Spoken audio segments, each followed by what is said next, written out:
오늘 말씀의 제목은 바벨탑이 무너져야 희망이 보인다. 바벨탑이 무너져야 희망이 보인다라는 말씀을 가지고 여러분과 함께 말씀 나누겠습니다. 미국에 살아가는 모든 이민, 한국인들이든 다민족, 다른 민족의 사람이든 간에 불편함을 느끼고 있는 것 중에 하나가 바로 영어지 않나 싶어요. 여러분들은 영어 잘하십니까? 영어가 편하십니까? 아무래도 1.5세 그 이전에 있는 1세대에 가까운 사람일수록 참 영어를 한다라는 것이 쉽지 않는 것 같습니다. 저 역시도 30이 넘어서 미국에 유학을 오면서 처음 왔을 때 제가 은근히 약간 괜한 자신감이 있잖아요. 그래서 영어를 나도 가면 웬만한 원어민처럼 할 것이다라는 큰 포부를 가지고 왔지만 시간이 지날수록 영어가 참 쉽지 않다라는 것을 절실히 느끼고 있습니다. 갈수록 자신감도 좀 떨어지는 것 같아요. 그럼에도 불구하고 미국에 살아야 하기 때문에 또 미국에서 또 목회를 하는 입장이다 보니까 저도 개인적으로 하루에 1시간 이상씩은 시간을 들여서 영어로 된 신학 서적도 읽고 또 시사도 영어로 듣는 등 제 나름대로 영어 공부를 하는 데에 끊임없이 노력하고 있습니다. 가끔은 영어 기사를 볼 때 제가 저희 애들 하고 있을 때 소리내서 영어 스크립트를 읽기도 합니다. 그러면 제 발음을 들은 저희 애들은 아빠 발음 참 구리다고 핀찬을 주기도 해요. 물론 구리다는 말은 안 쓰죠. 근데 제가 봤을 때는 참 별로라는 거예요. 발음 자체가. 제가 죄송합니다. 애들이 평소에 제 발음을 지적할 때는요, 제가 별로 신경을 안 써요. 제 자존감이 그렇게 낮지 않기 때문에 너희야 발음 좋다라고 하지만 나는 신경 안 쓴다 이렇게 하지만 어떨 때는 제가 자존감이 낮을 때는 그 말이 약간 상처가 될 때가 있습니다. 그러면 저도 모르게 저희 애들한테 야 너희는 한국인인데 한국말 얼마나 잘해 그러면서 걔들이 모르는 사자성어로 공격을 하기 시작해요. 신토부리 알아? 박장대소 알아? 걔가 천선 뭔 줄 알아? 이러면서 굉장히 유치하죠. 그런데도 불구하고 저는 저희 애들이 어려서부터 영어를 시작한지라 영어를 잘하고 모국어처럼 사용하는 것을 보면 부러울 때가 있습니다. 그럴 때마다 이 인류의 언어라는 것이 하나였으면 얼마나 좋았을까. 만약 인류의 언어가 하나였다면 아니면 제가 영어권에서 태어났더라면 이런 영어 공부든 외국어든 이렇게 골치 아파가면서 공부해야 될 필요성이 있었을까 하는 아쉬움이 남기도 해요. 신앙인들에게 그런 아쉬움은 왜 이 언어라는 것이 갈라지게 되었는지 알려주는 창세기 11장 바벨탑 사건에 주목하게 만듭니다. 노아 홍수 이후에 인류는 점차 안청을 찾아가기 시작해요. 그 모든 것들은 그들을 생육하고 번성하게 하시는 하나님의 은혜와 축복이었습니다. 그러나 인류는 그 사실을 시간이 지나가면서 점차 까맣게 잊어가기 시작합니다. 그러다 이들이 시날이라는 평지에 도달하였을 때 하나님을 대적하고 자신들이 이름을 더 높이기 위해서 그곳에 바벨이라고 이름을 한 거대한 탑을 건설하려는 계획을 시도하기에 이릅니다. 하나님께서 이것을 굉장히 악하게 보시고 인류에게 내려오셔서 그들의 인류의 언어들을 하나였던 언어들을 혼잡하게 하시고 한데 모여 살았던 인류를 사방에 흩으시는 심판을 단행하세요. 인류의 역사를 보면 하나님 중심이 아닌 인간 중심으로 항상 모여서 일을 계획했을 때는 좋은 일보다는 악이 자행됐음을 인류 역사 속에서 자주 보게 됩니다.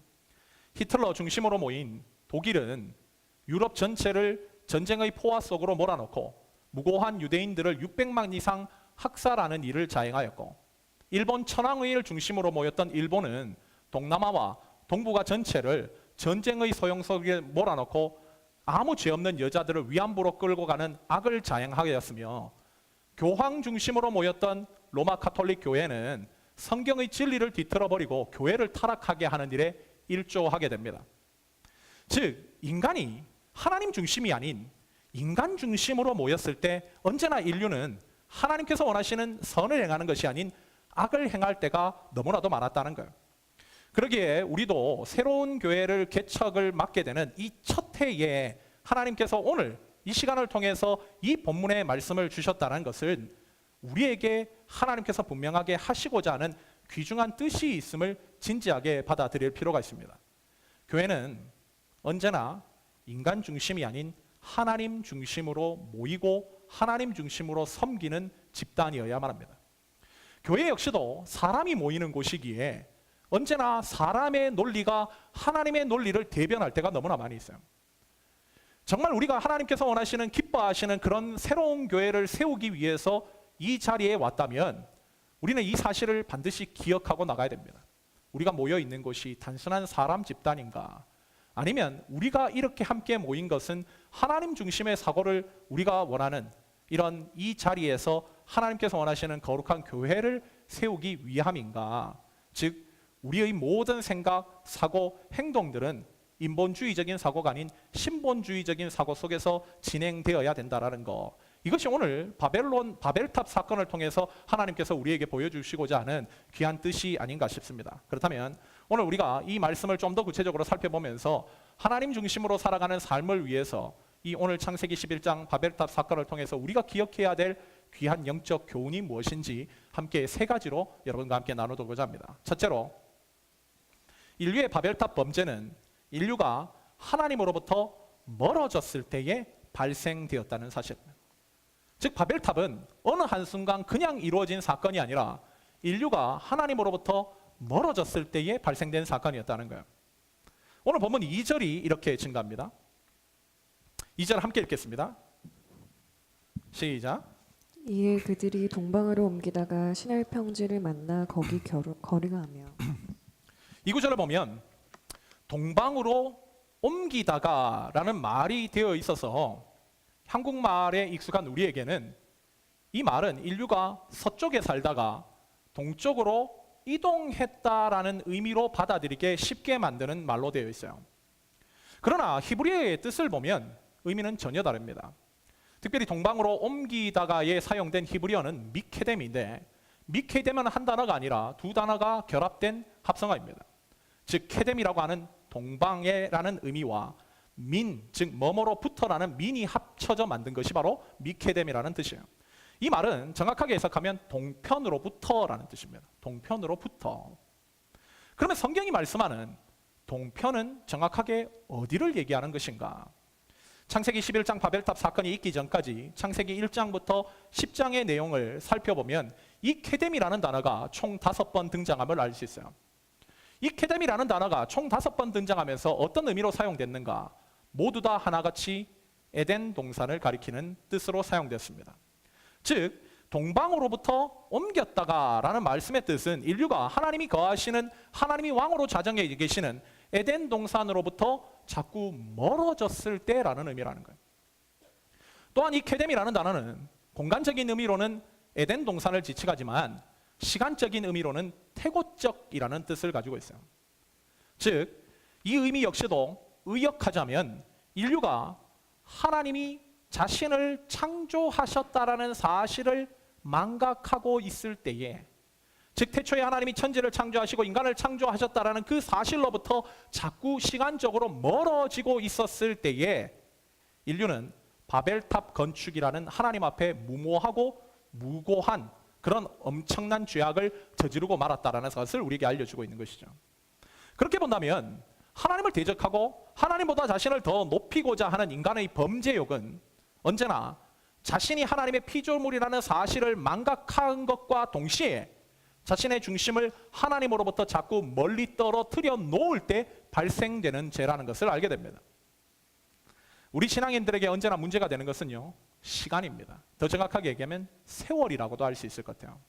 처음 예수님을 믿고 신앙생활에 돌입한 후 시간이 흐르면 흐를수록 우리의 신앙은 날로 날로 예수님을 닮아가는 신앙의 성숙의 경지에 올라야 하는데, 대개의 경우는 시간이 지나면 지날수록 신앙은 식고 처음의 열정은 사라지고 흐지부지한 신앙인의 모습으로 전락하는 경우가 너무나도 많습니다.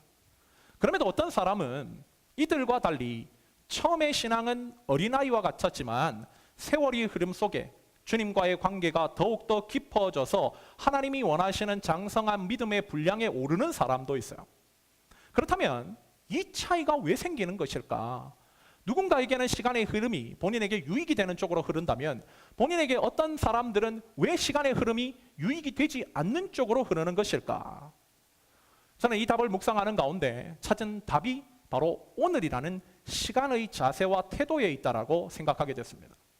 즉 모든 살아있는 생명체에게는 오늘이라는 시간이 주어집니다. 지금 이 자리에 있는 우리 모두도 오늘이라는 시간이 하나님으로부터 주어졌기 때문에 이 자리에 함께 모여 예배하고 있는 것이지 않습니까?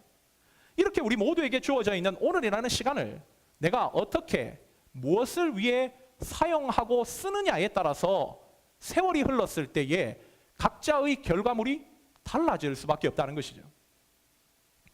우리가 창세기 1장을 공부할 때 창세기 1장 1절의 말씀, 즉 태초에 하나님이 천지를 창조하셨다라는 이 위대한 선언은 우리 인간에게 하나님의 창조 세계는 시간과 공간이라는 것의 합작품임을 알게 되었어요.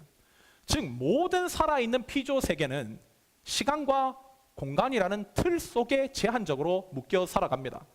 그러기에 우리의 인생 역시도 뭔가 인생이라는 단어를 들으면 거창하고 대단해 보이지만 인생은 1초 1초, 시간 시간, 하루, 한 달, 1년이 쌓인 시간과 공간의 연합물이라는 것을 우리가 깨닫게 되는 것입니다. 결국 우리가 마지막 날 하나님의 심판대 앞에 섰을 때에 하나님으로부터 너 참 인생 잘 살았다, 훌륭하다라는 평가를 듣기 위해서는 우리에게 주어져 있는 가장 작은 시간의 단위인 1초, 1분, 하루, 1시간이라고 하는 이 시간들을 어떻게 오늘이라는 우리에게 주어져 있는 이 시간들을 무엇을 위해서 사용하느냐에 따라서 결정되는 것이라는 것입니다. 우리 새로운 교회는 대부분 다 젊은 세대이지 않습니까? 많은 사람들이 이 젊은 세대를 가리켜 사회의 주역, 사회의 희망, 사회의 기둥이라는 평을 합니다. 그 말의 의미는 젊은 세대는 아무래도 주어진 시간이 작년 세대에 비해 월등히 많기 때문에 이 말은 이 세대에게는 앞으로 기대할 가능성이 무궁무진하다는 뜻인 것이죠. 그렇다면 여러분, 젊은 세대가 이렇게 가능성이 무궁무진하다고 해서 모든 젊은 세대들이 시간이 흐르면 자동적으로 이 사회의 주역, 이 사회의 희망, 이 사회의 기둥으로 세워질까요? 그렇지 않다는 것입니다. 지금 감옥에 계신 박근혜 정부의 민정수석을 담당했던 우병우 수석, 이분도 지금 감옥에 계시죠. 이분이 경북 봉화 출신인데요, 제가 알기로는 영주고등학교를 나온 걸로 알고 있습니다. 이분이 영주고등학교 수석 출신인데, 수석 졸업생인데요, 이분이 3학년 때 자기 장래 희망을 적는 날에다가 검사라고 적었다 그래요. 그래서 3학년 담임이 이렇게 물었답니다. 병우야, 너 왜 검사가 되려고 하니? 라고 물었더니 우병우 수석이 이렇게 얘기를 했다 그래요. 제가 바로 이 사회의 정의와 법을 수호하고 세우는 데에 제 삶을 헌신하고 싶어서요. 여러분, 얼마나 멋진 말입니까? 그런데 세월이 흘렀습니다. 시간이 흘렀습니다. 이분이 정말 이 대한민국 사회에 정의와 법을 수호하고 세우는 데에 자신의 삶을 아름답게 드린 사람으로 기억됩니까? 아니면 국정농단의 주범으로 악의 대명사로 취급받고 있을까요? 왜 이러한 평가들이 정말 본인은 처음에 이렇게 바랬지만 시간이 지나자 결과물들은 전혀 기대와 딴판으로 흘러가게 된 원인이 무엇인가? 바로 그에게 주어져 있는 가장 시간의 작은 단위인 하루, 오늘 1초 1분이라는 시간을 너무나 의미 없이 자기 욕망대로 사용했기 때문이지 않나 싶습니다. 성경은요, 이 사실과 관련해서 매우 중대한 사실을 우리에게 알려줘요. 갈라디아서 6장 7절 8절인데요, 이렇게 얘기하고 있습니다. 스스로 속이지 말라. 하나님은 업신여김을 받지 아니하시나니 사람이 무엇으로 심든지 그대로 거두리라. 자기 육체를 위하여 심는 자는 육체로부터 썩어질 것을 거두고 성령을 위하여 심는 자는 성령으로부터 영생을 거두리라. 이 말씀에는 하나님의 심판의 철칙이 무엇인지를 우리에게 분명히 밝혀줍니다. 그것은 바로 심은 대로 거둔다는 거예요. 심은 대로. 악을 오늘 하루 심는 자는 반드시 그 악을 내일 거두게 되고, 선을 오늘 하루 심는 자는 반드시 내일 선을 거두게 된다는 것입니다. 만약 누군가가 하나님을 위해 산다고 자신의 삶을 신앙인으로 헌신하겠다고 하면서 오늘 하루 주어진 시간에 하나님께서 말씀하시는 선한 어떤 것들도 심지 않고 내일의 선한 열매를 기대하는 것이라면 사도 바울은 그는 스스로를 속일 뿐만 아니라 하나님을 업신여기는 자라고 아주 냉혹하게 지적합니다. 오늘 본문에 바벨탑을 쌓은 사람들도 마찬가지지 않았을까요?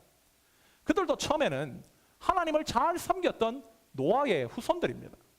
그러나 그들이 세월이 흘러가면서 본인에게 주어져 있던 하루, 오늘이라는 시간을 처음에는 이 정도면 괜찮겠지. 세상을 향해 한 발짝, 또한 하나님과 세상 가운데서 세상을 향해 하나씩 타협하기 시작하면서 그 하나님을 중심에 두지 않는 삶이 쌓이니 결국 하나님이 계신 에덴 동산으로부터 자꾸 멀어져서 하나님과 상관없는 자리에 서서 하나님을 대적하는 바벨탑을 건축한 것이지 않나라는 것입니다. 하나님은 오늘 우리 모두는 절대로 이런 삶을 살지 말라고 이 말씀을 주고 계신 거예요. 특별히 우리가 어제 토요 큐티 모임 때 살펴본 다니엘이라는 사람, 제가 어제 이 자리에 있는데 옆에서 우리 지미 형제가 나눔을 했는데요, 지미 형제 나눔을 할 때 제가 몰래 들었습니다. 그랬더니 본인은 이런 고백을 하더라고요. 정말 성경을 예전에 배웠던 대로만 기억하고 있을 때는 다니엘이라는 사람이 그저 사자굴에 들어간 사람, 풀무불에 들어간 사람 정도로 본인은 생각하고 있었다는 거예요. 그런데 정말 다니엘서 1장과 2장을 묵상하면서 이 사람 진짜 대단한 사람이다 라는 깨달음을 얻었다라는 고백을 제가 들었습니다. 여러분, 다니엘이 1장, 2장의 나이가 몇 살인 줄 아세요? 몇 살일까요? 18세의 나이였다고 추측됩니다. 18세. 우리 지미 형제보다 절반이 낮은 거죠. 근데 그분이 대단하다고 이제 평가를 하는, 뭐 저도 마찬가지고 우리 모두 마찬가지지 않습니까? 그 어린 나이에 어떻게 그런 하나님 보시기에 우리가 봐도 훌륭한데 하나님 보시기에는 얼마나 예쁜 삶이었던 그런 삶을 살 수 있었을까? 제 이 다니엘서를 계속 묵상하면서요, 제가 찾은 답이 그거였어요. 어떻게 다니엘이 결국은 풀무불에도 들어가고 사자굴에도 들어갈 수 있었을까? 그것은 바로 다니엘서 1장이 키라고 저는 생각해요. 그건 뭐냐면 바로 그가 처음으로 맞닥뜨린 시험, 음식 문제에서 승리했기 때문입니다. 이 음식 문제는 다니엘의 생명을 공격하는 것이 아니었어요. 만약 본인이 음식 문제에서, 즉 바벨론에서 제공하는 음식을 하나님께서 말씀에 그거 부정하니까 먹지 말라고 하여서 그 말씀을 지키면 본인에게 좋지만 안 지켜도 다니엘에게 생명에 해가 되는, 위해가 되는 그런 벌은 가해지지 않는 문제였습니다. 근데 본인이 바벨론에 끌려와서 왕궁 교육을 받으면서 느부갓네살 왕이 제공했던 그 음식을 보니 하나님의 말씀에 부정하다고 여기는 음식들로 가득하였고, 자기가 신앙적인 관점에서 봤을 때 이건 타협하면 안 되겠다라는, 즉 하나님의 말씀은 어떤 작은 것이라도 타협하면 안 된다고 하는 그의 신앙의 철칙이 그 문제에 발동되어 순종함으로 말미암아, 여러분, 그 문제 가운데서 하나님께서 역사하셔서 그 문제를 푸시고 자신의 얼굴을 다른 어떤 사람들보다도 더 윤택하게 만드시는 하나님의 대역사를 경험한 그 경험이 결국 다니엘을 나중에 풀무불에도 들어가고 사자굴에도 들어가게 하는 더 큰 신앙의 도전까지 가능하게 만든 발판이 되었다는 거예요. 여러분 같으면 그 상황에서 어떻게 하시겠습니까? 음식 문제, 뭐 큰 문제인가요? 정말 작고 작은 문제 아닙니까? 만약 바벨론에서 그런 음식을 제공하였다면, 그것이 만약에 하나님의 말씀에 위배되는 어떠한 음식들로 채워져 있다면 우리 같았으면 어땠을까? 결국 내가 괜히 사람들한테 밉보여서 뭐해? 바벨론에 들어와가지고 지금 나도 약자 중이고 을인데 윗사람한테 잘 보여야지, 그냥 하나만 어기면 되는 거야, 이거 먹는다고 뭐 큰 죄가 되겠어? 하고 만약에 우리 같았으면 타협하진 않았을까? 그러나 다니엘은 그렇게 쉽게 작은 것이라도 넘어가지 않았습니다. 오늘 본인에게 주어져 있는 그 작게 보이는 숙제라 할지라도 하나님이 기뻐하시는 것이 무엇이고 하나님이 원하시는 것이 무엇이냐에 따라서 자신의 삶을 그곳에 순종함으로 드렸고, 그것이 결국 하나님의 말씀을 지키고 순종하는 위대한 다니엘을 만든 비결이 되었다는 것. 결국 우리 신앙의 성패는 바로 오늘입니다. 오늘. 사랑하는 성도 여러분, 다시 얘기하지만 우리의 미래는요 그냥 주어지는 게 아니에요. 시간의 흐름 속에서 자동적으로 시간만 지나면 우리의 삶이 아름답게 세워지는 것도 아닙니다. 오늘을 어떻게 살아가야 되느냐, 누군가에게 주어져 있는 매일매일이 마치 반복된 삶의 쳇바퀴 돌듯이 연속되는 지겨운 삶이라고 지겨워할지 모르지만, 하나님께서는 그 하루를 내가 어떻게 무엇을 위해서 사용하느냐에 따라서 우리가 거두는 마지막 날 그 열매도 달라진다라고 말씀하고 있어요. 저 역시도 여러분들에게 앞에 섰을 때는 목회자의 역할로 서 있지만 하나님의 시야 앞에서는 언제나 예수님을 닮아가야 되고 예수님을 따라가야 되는 신앙인의 한 사람으로서 하루하루 최선을 다하고자 노력합니다. 어느 날 하루를 주님 앞에 온전하게 내가 바치고 최선을 다한 날에는 여러분 잠자리에 들 때요, 침대에 누울 때 진짜 감사와 감격이 넘쳐나요. 만족이 넘쳐납니다.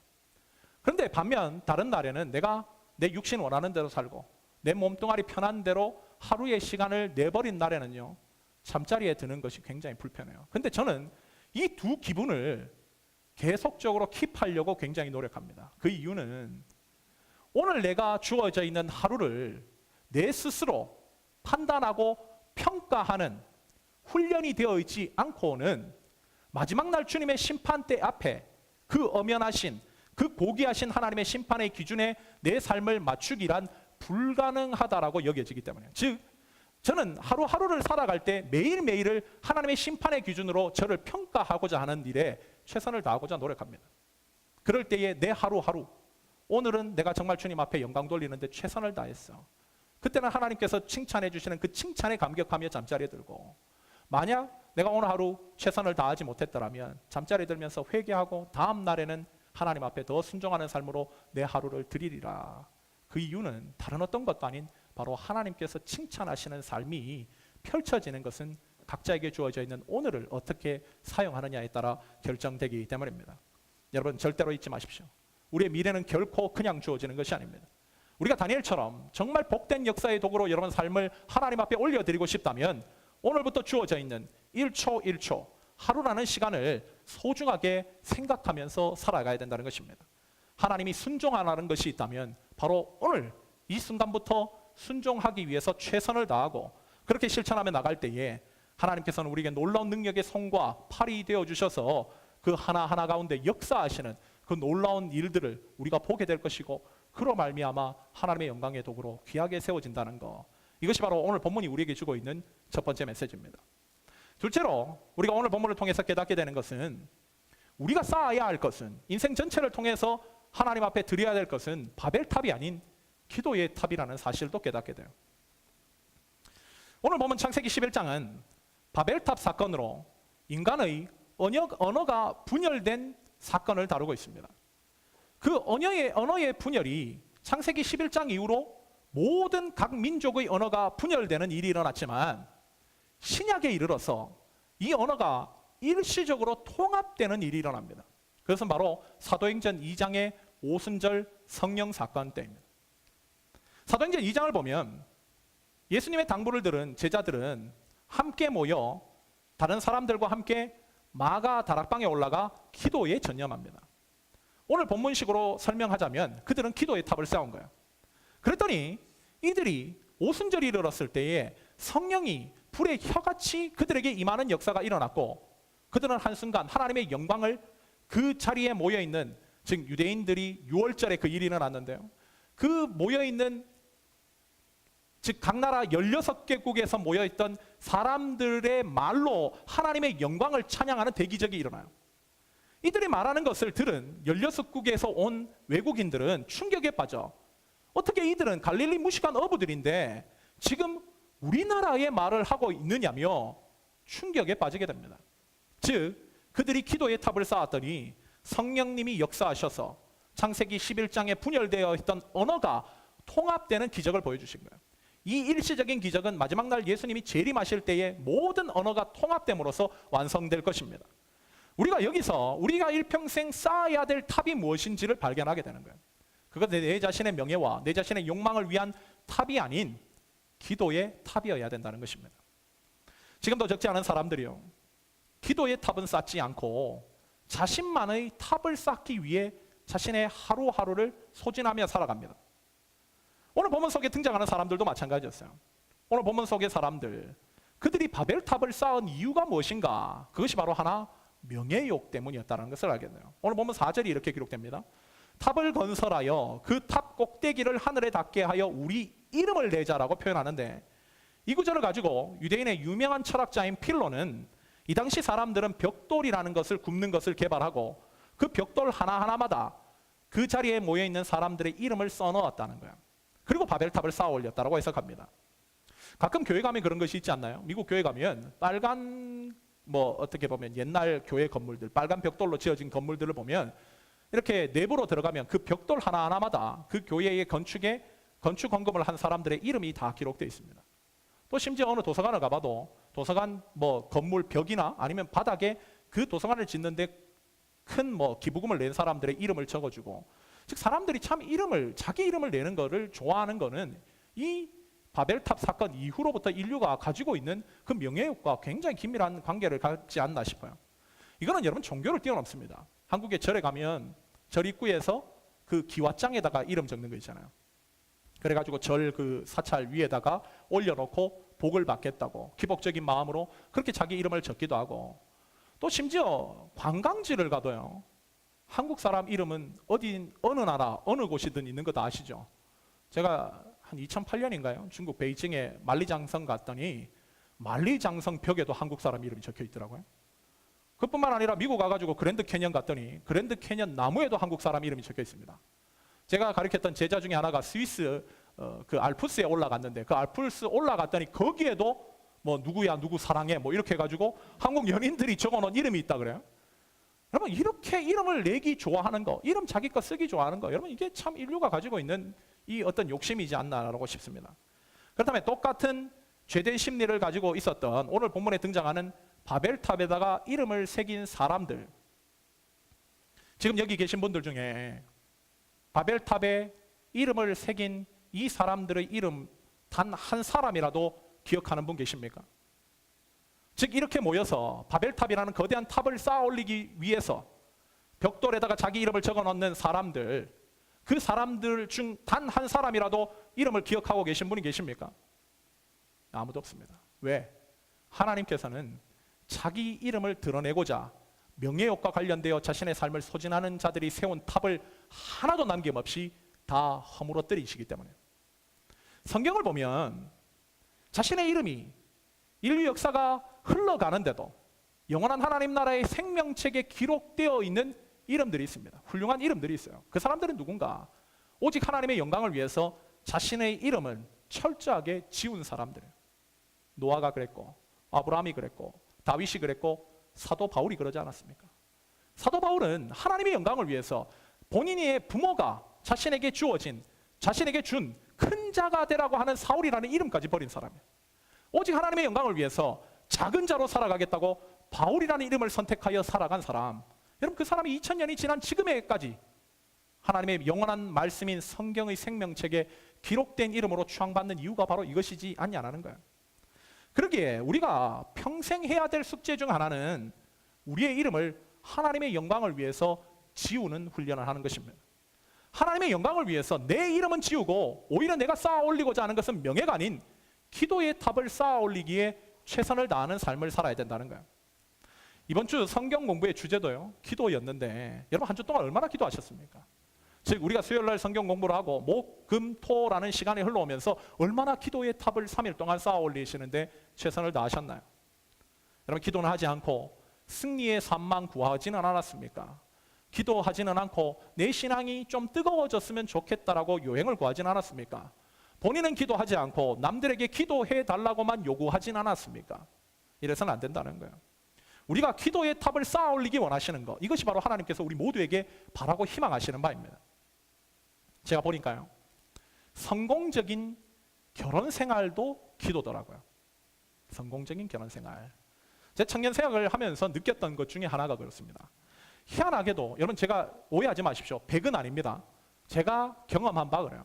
희한하게 얼굴이 예쁘장한 자매가 결혼을 하면 그 결혼이 제가 본 바는 적지 않은 경우가 행복한 결혼 생활까지 이어지는 경우는 제가 좀 잘 못 본 것 같아요.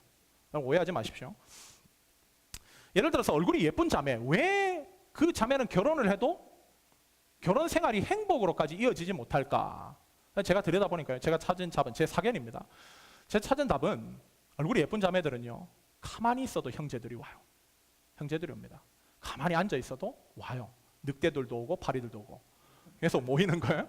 이번에도 저번에도 있었던 교회 청년부 중에서도 나이 많은 셀에 거기 형제들만 가득했는데 좀 얼굴 예쁘장한 자매가 들어가니까 형제들이 막 살아남이 일어나더라고요.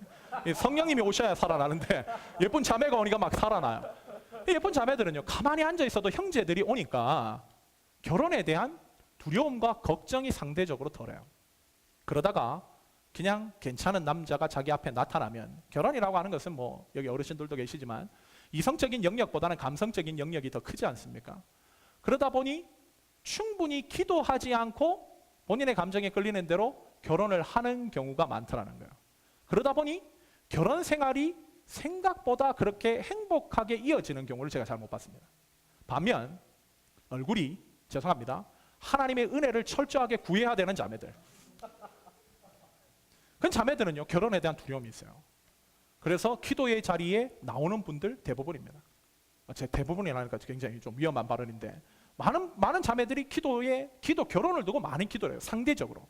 그러다 보니 하나님께서 정말 구하는, 또한 하나님께서 원하시는 결혼 생활을 두고, 즉 기도를 안 한 자매들보다 기도의 시간을 훨씬 더 많이 할애합니다.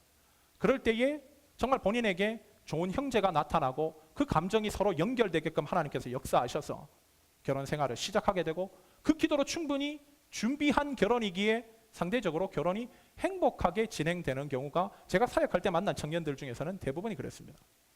여러분, 그렇다면 결혼이, 이렇게 기도로 준비한 결혼이 행복한 결혼으로 향하게 하는 하나의 길이라고 한다면, 다른 영역은 어떨까요? 다른 영역은 이와 상관이 없는 영역일까요? 우리의 직장, 우리의 학업, 우리의 건강, 우리의 자녀, 우리의 삶의 모든 부분에 기도로 준비한 사람과 기도로 준비하지 않은 사람의 삶이 과연 같을 수 있냐는 것입니다. 전혀 다르다는 거예요. 기도로 준비한 사람들, 나는 이 부분에 하나님의 도우심이 없으면 안 된다라고 철저한 자신을 자각하고 기도의 탑을 쌓아 올린 사람들의 삶의 결과물들은 당연히 다를 수밖에 없습니다. 즉 모든 부분에 하나님 앞에 기도의 탑을 쌓는 사람들의 삶에는 하나님의 도우심과 능력과 성령의 은혜들이 충만하게 임하는 일들이 빈번하게 발생된다는 것입니다. 예수님께서 이 땅에 오셔서 보여주신 삶도 그렇지 않았나요? 예수님은 하나님으로부터 아주 거룩하고 위대한 사명을 가지고 이 땅에 오셨잖아요. 즉 모든 인류의 죄를 구원하기 위해서 십자가 사명을 감당해야 될 막중한 책임을 가지고 이 땅에 오신 분. 여러분, 그분이 자기 힘으로 그 사역을 감당하셨습니까? 성경에 보면요, 그분에게 자주 표현되는 단어가 있습니다. 습관을 쫓아 기도의 자리를 찾으셨다. 즉 사람들의 왕을 삼고자 하는 욕망을 거절하고 홀로 산에 올라가서 기도하셨다. 즉 예수님의 사역의 성공의 비결도 철저한 기도였다는 것입니다. 기도가 바탕된 사역이었기에 그분은 하나님과 늘 동행하는 삶이었고, 하나님으로부터 이 사람은 내가 사랑하는 아들이라는 즉 소리까지 들으셨으며, 그로 말미암아 하나님의 능력이 함께 하시니 주님께서, 하나님께서 원하시는 귀한 사명을 감당할 수 있는 예수님으로 이 땅의 십자가 위에 우뚝 설 수 있었다는 것. 그러므로 오늘 이 말씀을 통해 우리에게 이런 귀한 뜻을 알려주신다면, 우리는 기도의 탑이 나에게는 어떻게 관리되고 있는가를 한번 확인해 봐야 됩니다. 여러분은 지금 기도의 자리가 어떠십니까?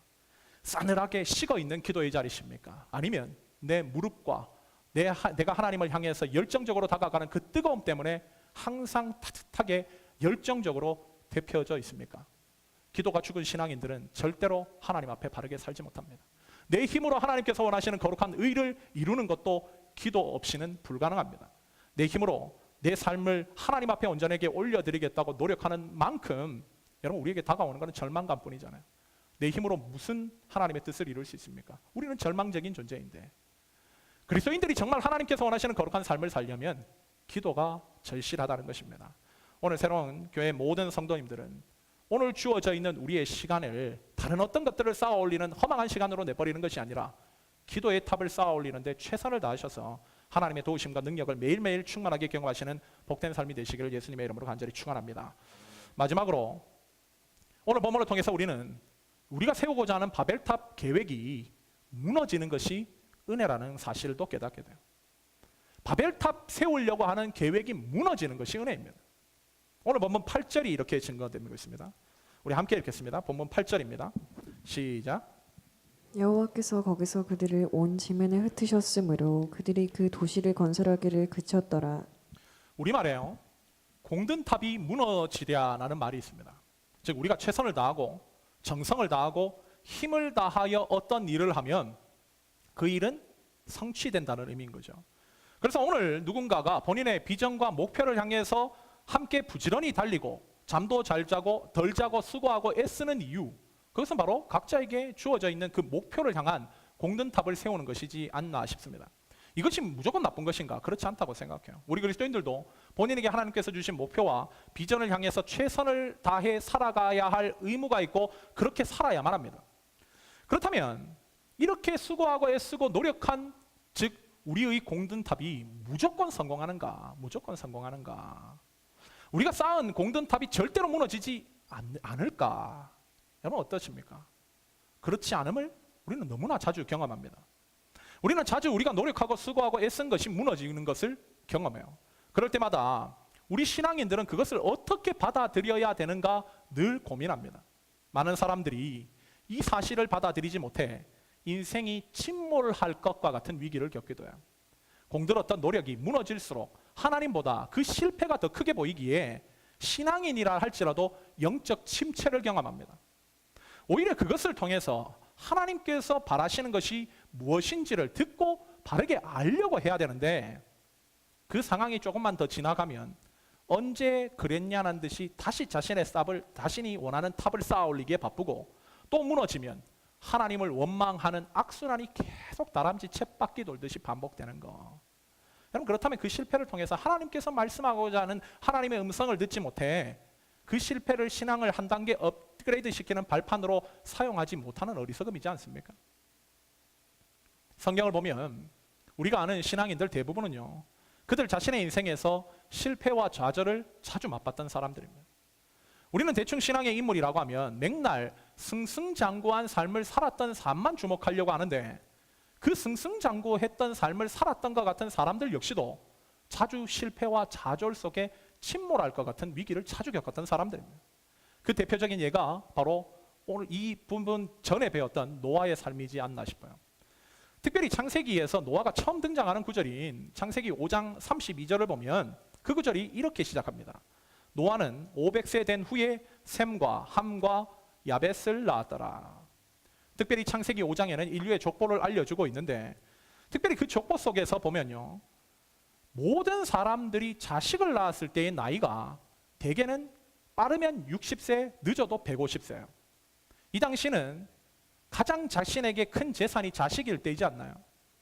그런데 모든 사람들이 60세에서 150세 사이에 자녀를 놓는데 노아는 상대적으로 그들과는 너무나 늦은 시간에 500세가 되었을 때 자녀를 낳았다라고 성경은 기록하고 있어요. 그 말은 뭐냐면 그 당시 자녀가 성공의 척도이자 재산으로 여김받을 때에 노아는 남들보다 400년이나 뒤처져서 자녀를 낳았던 당대 실패자라는 것을 상징합니다.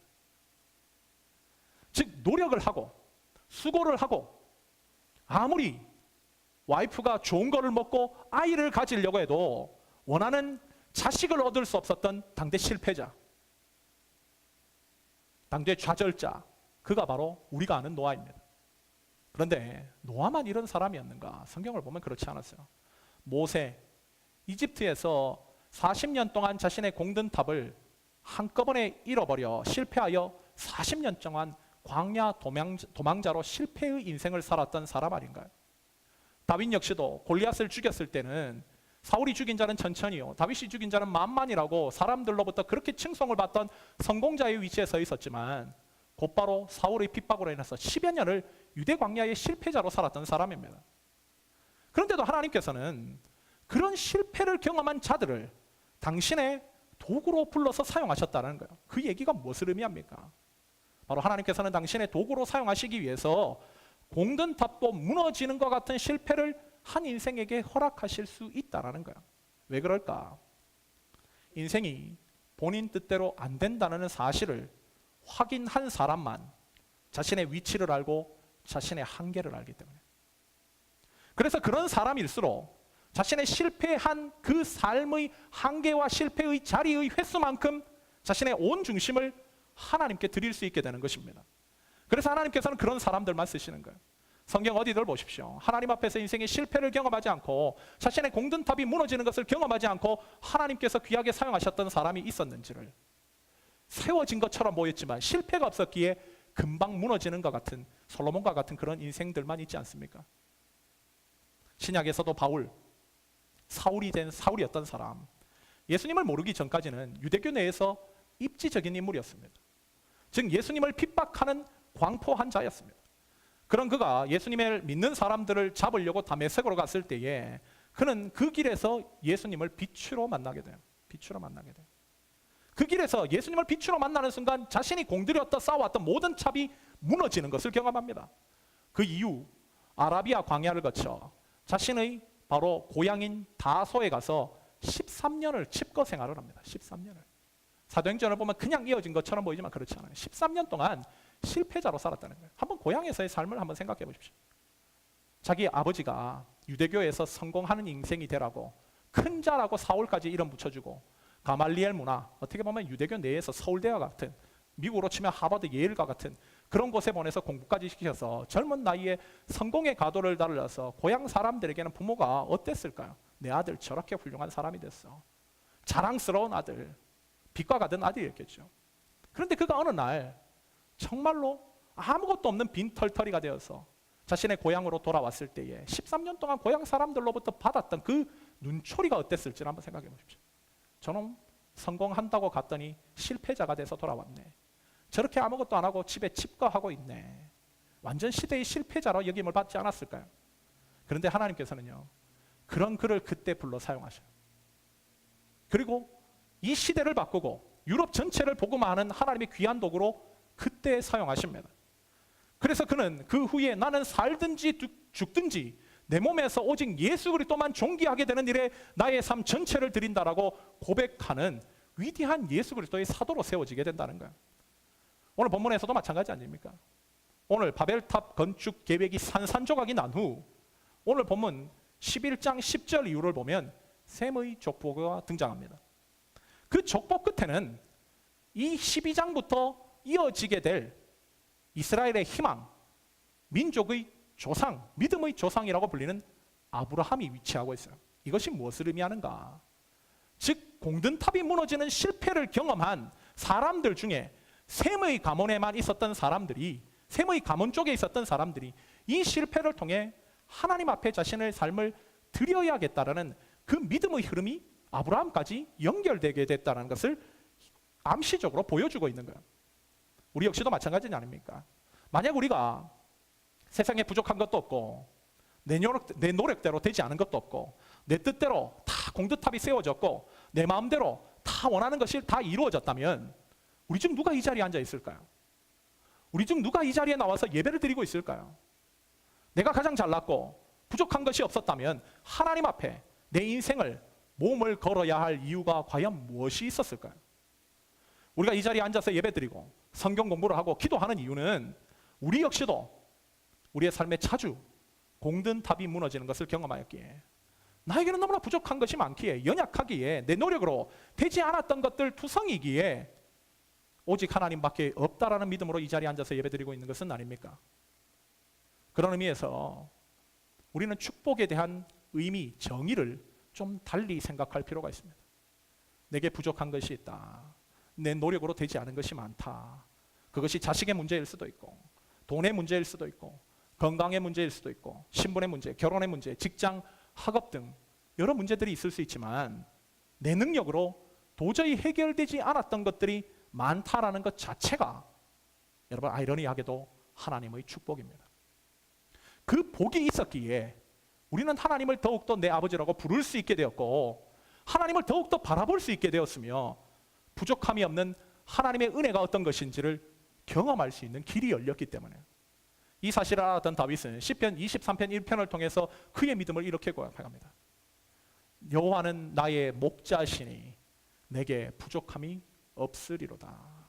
없으리로다. 얼마나 멋진 고백입니까?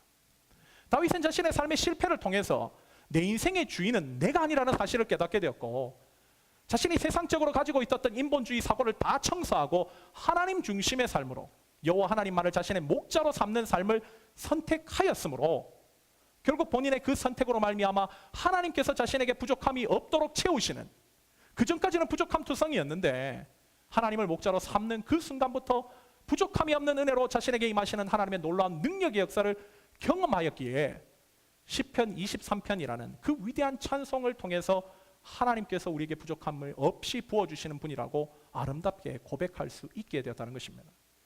사랑하는 새로운 교회 성도 여러분, 우리가 이 사실을 알게 된 이상 이제 나의 공든탑이 무너지는 것 같은 실패, 내 뜻대로 안 되는 것들이 너무나 많아서 좌절하고 있었던 상황이 많았다 할지라도 하나님을 향해서 더 이상 낭망하거나 불평하는 입술의 범죄를 범하서는 안 됩니다. 오히려 하나님께서는 그것을 통해서 하나님 한 분만으로 만족할 수 있는 길을 여시기 위해서 우리에게 그 특별한 축복의 길을 열고 계신 것이고, 그 길 속에서 하나님의 뜻이 있음을 벗고 모든 것이 합력하여 선으로 귀결될 하나님의 역사를 바라보며 그 길로 향해 나아갈 때에 우리에게는 다윗의 고백과 같이 내 삶에는 여호와께서 나의 목자시니 내게 부족함이 없는 하나님의 은혜가 충만하다라는 고백을 우리의 삶 전체를 통해서 드릴 수 있는 진정한 신앙인으로 세워지게 되는 것입니다. 오늘 참석한 모든 새로운 교회 성도 여러분, 하나님께서는 우리에게 더없이 좋은 것으로 채워주시는 희망의 하나님이라는 사실을 깊이 인식하며 살아갑시다. 그 하나님을 만날 때에 우리는 다윗의 고백과 같은 내게 부족함이 없도록 채워주시는 하나님의 손길을 날마다 경험하게 될 것이고, 그로써 우리는 바벨탑을 쌓아 올리는 어리석은 자가 아닌 하나님께서 원하시는 하나님의 나라를 쌓아 올리는 거룩하고 복된 종으로 영원히 세워지게 될 것입니다. 함께 기도하도록 하겠습니다.